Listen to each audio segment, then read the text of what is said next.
Epione pain management and regenerative centre. ఇక మీ నొప్పులు శాశ్వతం కావు.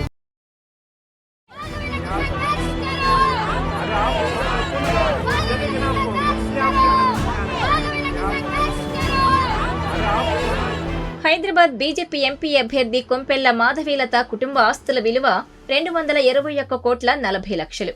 వాటిలో స్థిరాస్తుల విలువ 55.92 కోట్లు కాగా చరాస్తుల విలువ 165.47 కోట్లుగా ఎన్నికల అఫిడవిట్లో పేర్కొన్నారామె. భారీ ర్యాలీగా వెళ్లి నామినేషన్ వేసిన మాధవీలత ఎన్నికల అధికారికి సమర్పించిన అఫిడవిట్లో తన ఆస్తులకు సంబంధించిన వివరాలను వెల్లడించారు. తన పేరుతో విరించి లిమిటెడ్, వివో బయోటెక్లలో 8.92 కోట్ల విలువైన షేర్లున్నట్టు తెలిపారు. ఇక అన్లిస్టెడ్ కంపెనీలైన గజ్వెల్ డెవలపర్స్, పీకేఐ సొల్యూషన్స్, వెరా సిస్టమ్స్లలో 16.27 కోట్ల షేర్లున్నాయి. ఇక ఆమె భర్త కొంపెల్ల విశ్వనాథ్ పేరుతో విరించి లిమిటెడ్, వివో బయోటెక్లలో 56.19 కోట్ల విలువైన షేర్లు, unlisted కంపెనీలైన Gajwel developers, పీకేఐ solutions, వెరా systems, Sri Sri resorts లో 29.56 కోట్ల విలువైన షేర్లున్నాయి. ఇక తన చేతిలో 20,000 నగదు, భర్త చేతిలో మరో 20,000 ఉన్నట్టు అఫిడవిట్లో పేర్కొన్నారు మాధవీలత.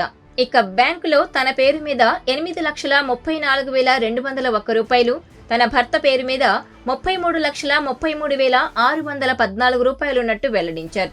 ఇక ఆమెకు 3.9 కిలోలు, భర్తకు 1.11 కిలోల బంగారు ఆభరణాలున్నాయి. అయితే సొంతంగా ఎలాంటి వ్యవసాయ భూములు, వాహనాలు లేవని అఫిడవిట్లో పేర్కొన్నారు మాధవీలత. ఇక షేక్పేట్, కేసరా, సికింద్రాబాద్, ఏపీలోని మొగల్తూరులలో వ్యవసాయేతర స్థలాలు, హిమాయత్ నగర్లో వాణిజ్య స్థలం, మల్కాజ్గిరి, ఈస్ట్ మారేడుపల్లి, షేక్పేటల్లో ఇళ్లున్నాయి. ఇక 27 కోట్ల 3 లక్షల అప్పులున్నాయి. ఆమెపై ఓ క్రిమినల్ కేసుంది. నమస్తే అండి.